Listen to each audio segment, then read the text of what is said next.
started. Hello, everyone, and welcome to Eat Smart for Your Heart. My name is Michelle Smith. I'm a registered dietitian and a certified lifestyle coach, and I'm here on behalf of Harvard Pilgrim Health and Tufts Health Plan. You will have the opportunity today to put in any questions or comments that you may have in the chat box, and hopefully we'll have time at the end of the session to go over any of your questions. Before we get started, I would like to make one small suggestion. This is a lot of information in a very short period of time. So I would suggest whether you do it now or later on today or tomorrow, take a day and write down everything that you have to eat and drink. And then take a look at your intake and see where you're at with the recommendations that were made today.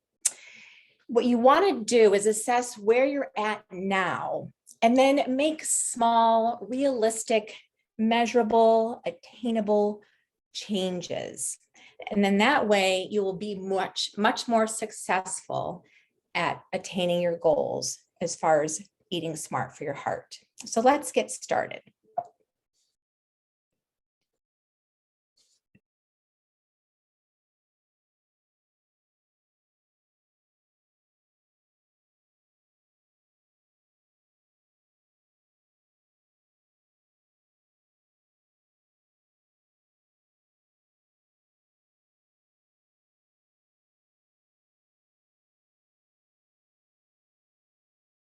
I'm sorry, I was muted. All right, let's start over again. Know your numbers.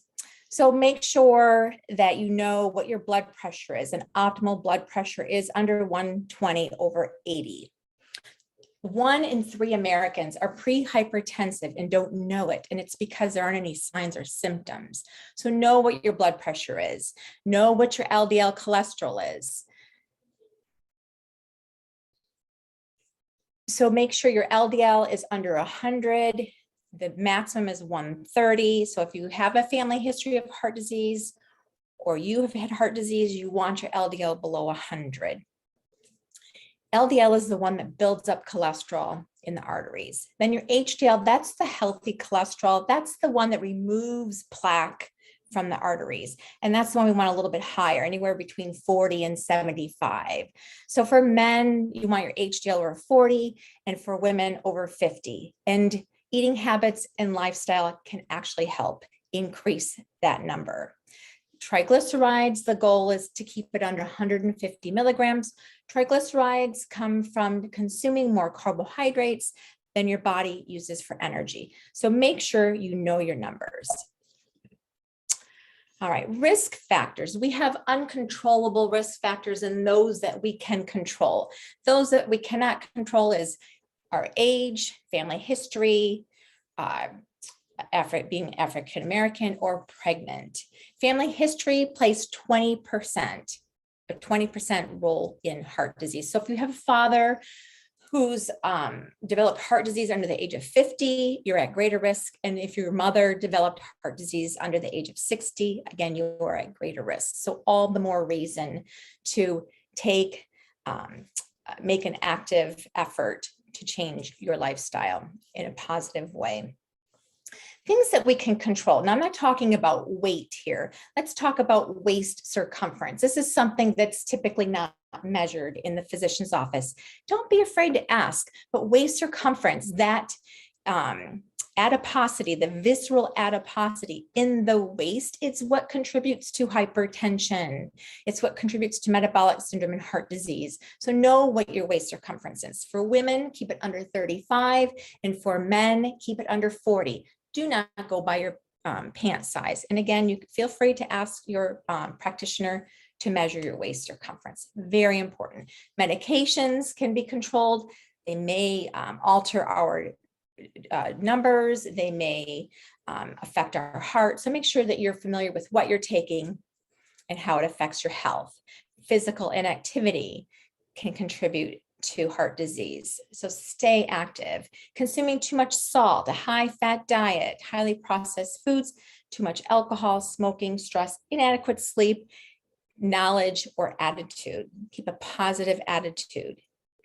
these things can be controlled. So you can see it's not just eating, it's the entire lifestyle.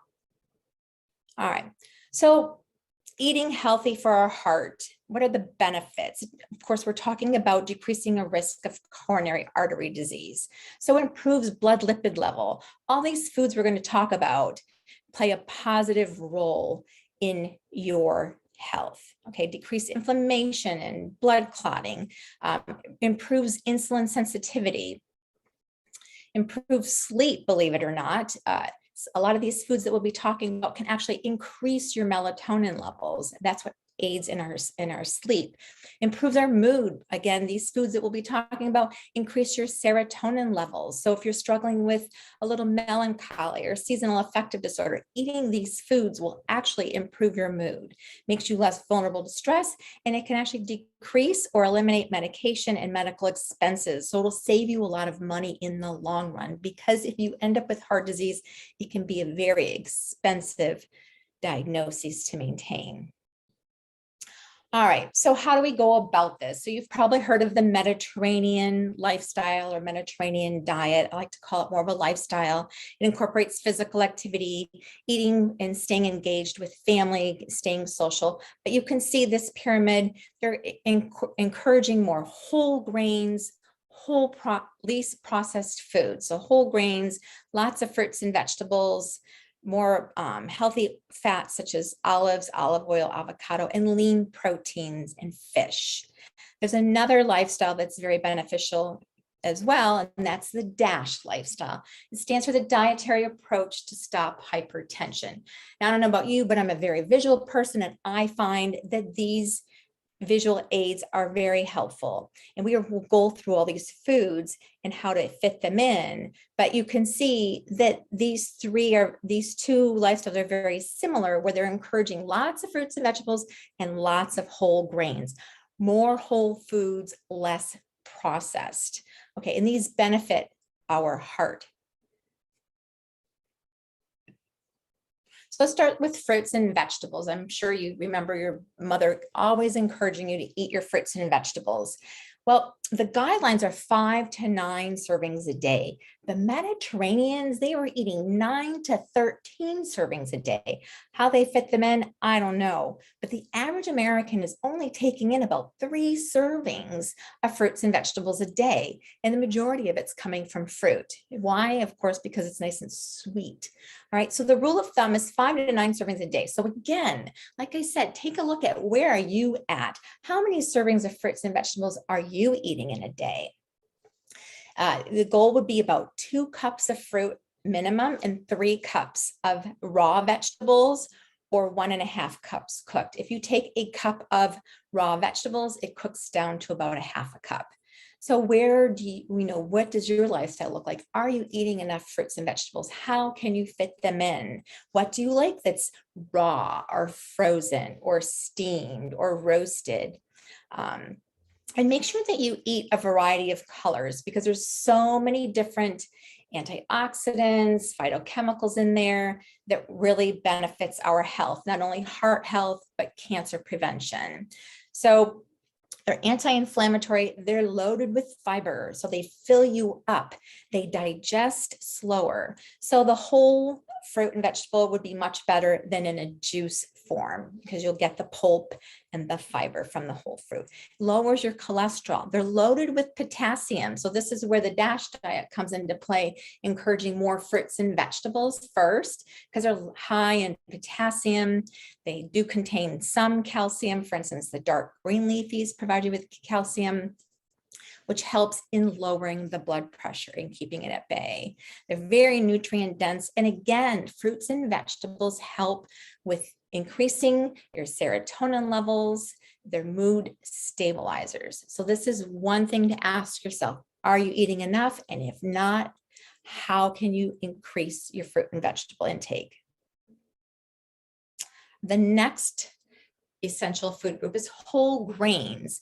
Now, I think on one of the pyramids, it said to eat 7 to 9 servings of whole grains a day. You really only need to consume 3 servings of whole grains, and then the remaining can be whatever you prefer. But the goal here, research shows at least 3 servings of whole grains a day because of the soluble fiber and the magnesium and the protein will actually help lower your risk for heart disease. So these are very high in protein grains. And you want to aim for about 48 grams a day. So what constitutes a serving of whole grains? So a slice of whole grain bread is 1 serving, a half a cup of cooked oats is 1 serving, or half a cup of cooked quinoa. So there are some people that are gluten sensitive. So what I did here was listed those whole grains that are gluten free. So you can see you can still take in adequate whole grains. Again, this helps lower your cholesterol levels. So you want to aim for 3 servings a day.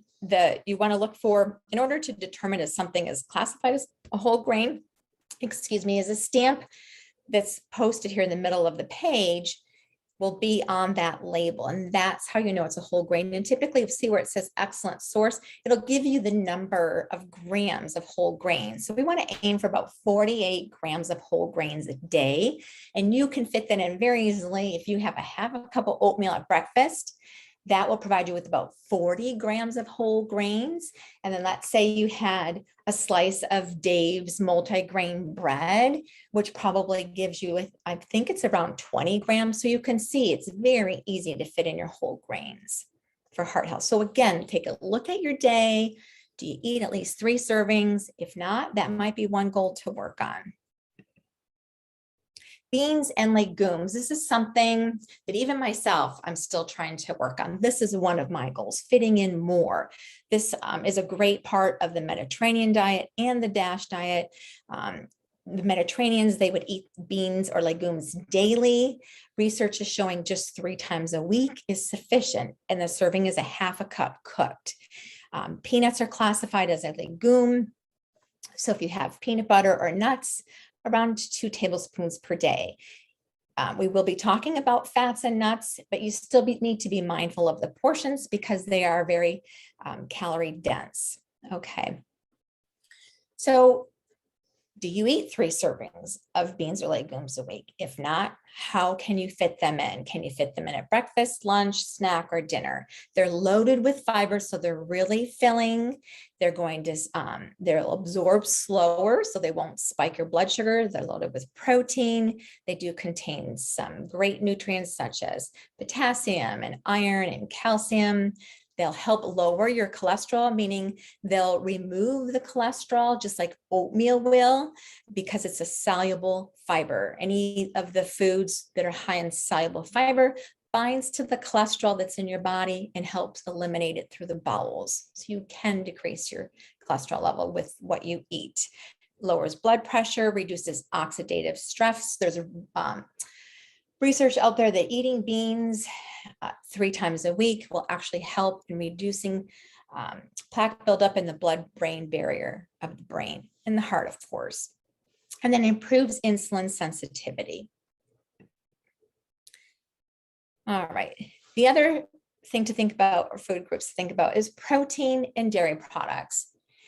What's encouraged here is more lean protein, and for obvious reasons. We're trying to reduce our saturated fat intake. So chicken or turkey, try to be careful of ground lean proteins such as ground chicken or turkey. Still want to be mindful of the saturated fats because they could incorporate skin or the dark meat in there, and that could be higher in saturated fat. So really what it comes down to is, what's the saturated fat content in the lean protein? You can find lean beef out there. The Mediterranean and DASH lifestyle, they encourage beef no more than once a week. So to determine your protein needs, you need around 1 to 1.5 grams per kilogram of ideal body weight, or you can use your current body weight. That's perfectly fine. And to determine that, you would take your current weight, divide that by 2.2. That will give you your weight in kilograms. And then, of course, you'd multiply that by 1. So for instance, if my weight divided by 2.2 came out to 70 kilograms, I would try to aim for about 70 grams of lean protein a day. And again, this can get very confusing. The other thing, if you find that you need more information on this and more support, reach out to a dietitian. Most insurance companies will cover our services, so definitely work with a dietitian. But take a look at your 24-hour food intake. Are you consuming primarily lean proteins? And bonus, you're on track. But are you eating enough protein? Well, that's something that you could work with a dietitian on. Eggs, they can be part of this lifestyle. Try not to have more than 1 or 2 servings of eggs a week because they are very high in cholesterol. We do need cholesterol, but our bodies can make it as well. And 1 egg can have almost 250 milligrams of cholesterol in it, and our daily requirement of cholesterol is 300 milligrams. So it's not always about the cholesterol. I find in a lot of my clients, it's really the saturated fats that are problematic, or the highly processed foods. So the rule of thumb with saturated fat is try to keep it under 4 grams per serving. So when you're looking at animal protein, that's a good goal to aim for. And then choosing skim milk, dairy products, or if you're eating plant-based, that's perfectly fine. Be careful with plant-based products. They can be high in sodium. So if we're pre-hypertensive or at risk for hypertension, you want to keep your sodium under 200 milligrams per serving. Aim for about 3 servings a day of dairy products. As we mature, we're starting to lose bone density, and our bodies really depend on a great foundation for healthy bones, especially once we reach 50 and older. So for instance, if you enjoy cheese, again, cheese in moderation, try to choose more part skim cheese like a mozzarella, just an ounce, which is about a 1 inch by 1 inch cube, or choose skim milk or plant-based milks. Look for plant-based milks that contain protein. A lot of them don't, believe it or not, like almond milk does not have protein in it. Rice milk does not have protein in it. I don't believe oat milk does either, but look at the label. If you're having Greek yogurt, just watch the added sugars. Try to aim for less than 15 grams of added sugar, and something that's low in saturated fat. The dairy products, the purpose of consuming them is to consume calcium and B12 and vitamin D. So if you're choosing plant-based products, make sure that there's at least 10% or greater of calcium, B12, and vitamin D. These are common nutrients that they kind of fall short on.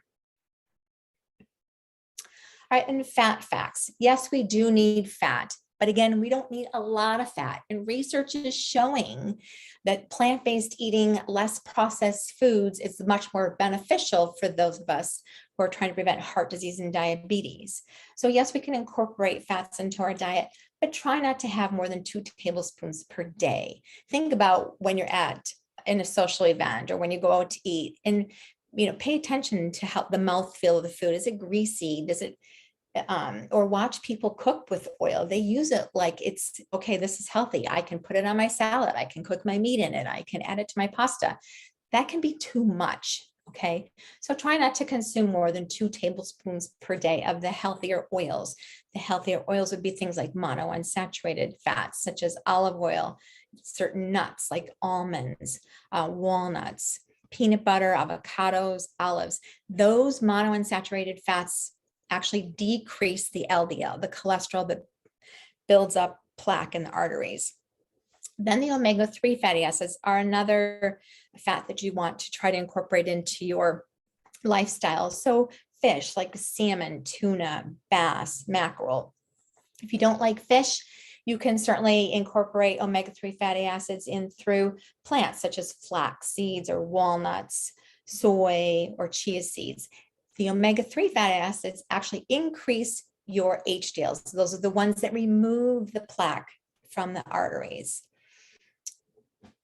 And then I don't like to use the word bad, but again, try to remove yourself from calling foods good and bad. But saturated fats, be mindful. Again, try to set a limit, no more than 4 grams per serving. Saturated fats are found in animal products, but they're also found in highly processed foods like baked goods and cakes and pastries and chips. So be aware of that.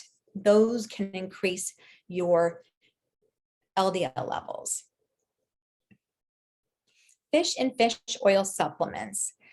Aim for about 2 servings 2 4-ounce servings of fatty fish a week. So for instance, if one day you had haddock and another day you had salmon. All right. The reason being, again, you have to be mindful about the amount of mercury that could be in your fish. If you're concerned about your fish and where it came from and mercury levels, there's a great site out there called Safe Seafood Watch, and that will give you a slew of information about the fish that you're choosing and where it's coming from, whether you want wild or farm fresh, and mercury levels and so forth and so on. Again, if you don't like fish and you're looking to take a supplement, because the plant-based omega-3s don't contain EPA and DHA, and that is very important for brain health, is the EPA and DHA. These reduce oxidative stress, not only for the heart, but the brain as well. So some people may choose to take a supplement. My favorite, or my recommendation, would be Nordic Naturals. Make sure the supplement is USP certified. Supplements are not regulated by the FDA, so you don't always know what you're getting, but USP certified means that it was monitored by a third party. So if you have a risk of heart disease, you want to aim for about 1,000 milligrams of fish oil. I wouldn't suggest taking 1,000 at once, maybe doing 500 after a meal in the morning and 500 in the evening. If you don't have heart disease, you would take the same amount, but you would only do it twice a week. You don't need to take it daily. And then if you have elevated triglycerides, because research is showing taking a supplement of omega-3 fish oil actually lowers the triglyceride levels. So you would take 2,000 to 4,000 milligrams daily. And again, if you had questions about this, I highly recommend maybe talking to your physician or a pharmacist about a supplement. Okay, so the nutrition label can come in handy when you're shopping and you need to set limits, or you need to be mindful about, because now about the saturated fat and the fiber, because now we know we want to keep the saturated fat at bay. We want to increase our fiber, and we want to decrease and keep our sugar content low, because sugar and fat can cause inflammation. We also want to be mindful of our sodium if we are pre-hypertensive or have hypertension, because sodium can actually exacerbate it. It does not cause hypertension, but it can exacerbate your blood pressure. All right, so when you look at a nutrition label, always look at the serving size. This is macaroni and cheese, and a serving is a cup. And in this cup of macaroni and cheese, you can see it has 3 grams of saturated fat. So, okay, that follows that rule. It's under 4, that fits. Well, I have high blood pressure, let's say. The sodium's 470 milligrams. Rule of thumb, keep the sodium under 200 milligrams if you're pre-hypertensive or have hypertension. So this is 470, well, could you still eat it? Maybe you could have half a cup instead of a cup. It still fits, okay? Just don't eat as much. Does it have any fiber? No. So when it doesn't have fiber, it tells you it's going to digest quickly if it's a carbohydrate, and it may spike your blood sugar. So again, dietary fiber, we want to aim for something that's about 3 grams or more. And then the sugars, you want to look for added sugars. They're posted on the new labels now. A teaspoon of sugar is 4 grams of sugar. So this says it has 5 grams of, let's just say it's added sugar. That means there's at least a teaspoon of added sugar. How much is too much sugar? Well, anything that's 15 grams or more, because it's going to have almost 4 teaspoons of added sugar.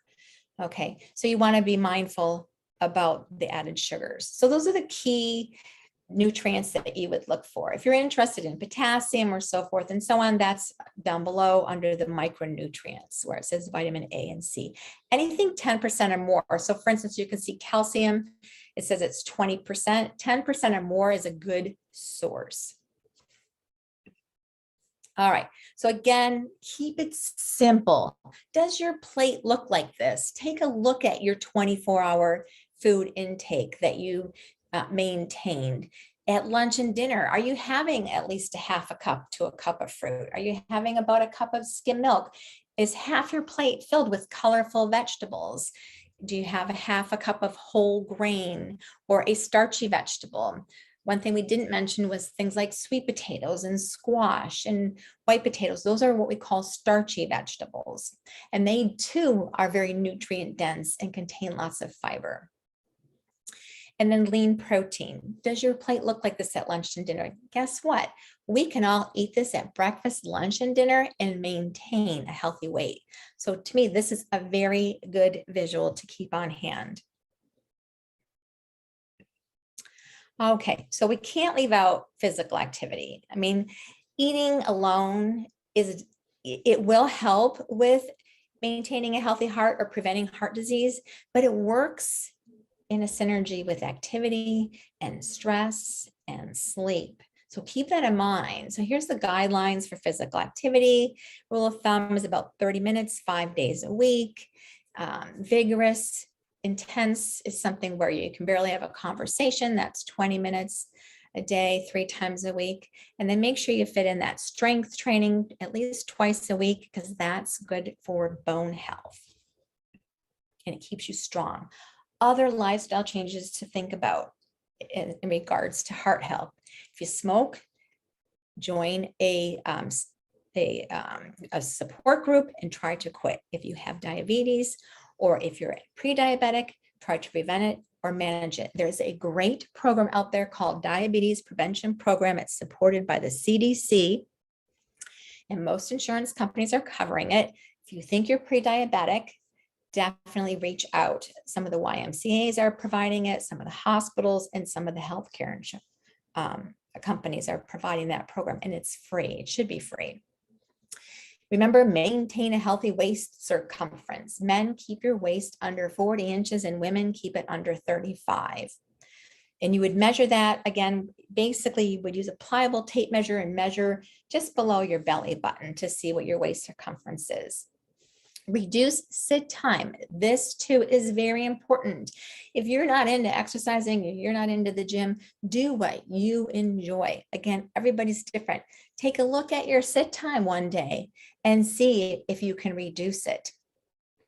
Manage stress. What are you doing to manage stress? And are you getting enough sleep? At least 7.5 hours a night consistently. Okay, so that is the end of our program. These are some really great resources. Feel free to take a picture of these. If you're interested in learning more about the DASH diet, you can go on, it's NHLBI, it stands for National Heart, Lung, Blood Institute, and they have a free program and it walks you through the DASH lifestyle and gives you meal plans and recipes, action plans. This is my favorite book on the bottom right called the DASH Diet Action Plan. It has recipes and steps to move towards heart healthy eating and lowering your blood pressure. So let's see what we have for questions. I see there's a lot of great questions here. We'll go over these. All right. The lectins in beans, great question. I hear this all the time. Okay, once you cook your food, because years ago, I don't remember about the raw food diet. You eat those raw foods, yeah, you're going to take in a lot of lectins that can be damaging to your blood, but you're cooking them. So as long as you cook them, you're killing the lectins, just to put it in a layman's term. So don't worry about the lectins. Once you cook them, they're easier to digest. How many ounces of salmon could you have per week? So again, with the salmon, any kind of fatty fish, aim for 4 ounces twice a week. So that'd be 8 ounces at the most per week is what you'd want to aim for, which was research is showing is very beneficial. Peanuts and peanut butter are frequently contaminated with aflatoxins. Yes, so great question. So I'm a member of consumerlabs.org. Highly recommended. There is a fee, but if you want to know more than what the FDA is giving us, then go on that site and it will tell you what foods are safe and free of aflatoxins. I don't know which ones are, and it's aflatoxins basically come if the nuts get wet or moist, and so it's a mold. So I don't know what products have been known, and I'm assuming Consumer Labs could help you with that. But that's a great question. When you say half a cup of, say, oatmeal, does that mean cooked? Great question. So oatmeal, it's a half a cup cooked. So it'd be a quarter cup dry will give you a half a cup cooked. So whole milk, is it off limits? That's a great question too. You have to look at the whole picture. So with saturated fats, if we say keep your saturated fats under 10 grams per day, and your whole milk might have, I don't know off the top of my head, it's a label I haven't read in a while, but let's say it has 4 grams of saturated fat. Well, if it fits into your whole day, then that's perfectly fine. Again, everybody's different, and you don't want to label food as bad, but if you prefer whole milk over skim and that's your only saturated fat for the day, don't sweat it. Are blood tests the only way to measure LDL, triglycerides, or is there a way to check these levels from home? I believe there is a Cholestech that you can check now, but you need to talk to your physician about that. I haven't purchased one or used one, but that's something that you could talk to your practitioner about. I thought 1% was usually better than skim because of the amount of vitamins. So the vitamins are not, the nutrients are not depleted in the milk. It's basically the fat. So they still have the same amount of potassium and phosphorus and calcium. So don't get too confused with that. You're not eliminating the vitamins. You know, the 1% or the whole milk. So here's the scoop. Vitamin D is better absorbed with fat. So if there's vitamin D in your milk and you're drinking skim milk, you're not going to absorb it as well as if you had it with something that contains fat. So let's say you drank 1% milk that has vitamin D, you'll absorb that. It's more readily absorbable because vitamin D needs fat for absorption. So if you want to do 1% versus skim, that's fine too. Again, look at the whole picture. Are there any vegan supplements for fish oil or DHA? Any recommendations? That is a great question. And you know, I do not know because they'd have to add the DHA and the EPA in it. And again, you could probably go on Consumer Labs, or you could go on, there's a site, supplements, certifiedsupplements.org, I believe it is, and they may have some recommendations. Because what would be missing in the vegan would be the DHA and EPA, which is predominantly found in fish. So they would have to add that in. Great questions. Thank you all for attending, and I hope that you enjoy the rest of your day.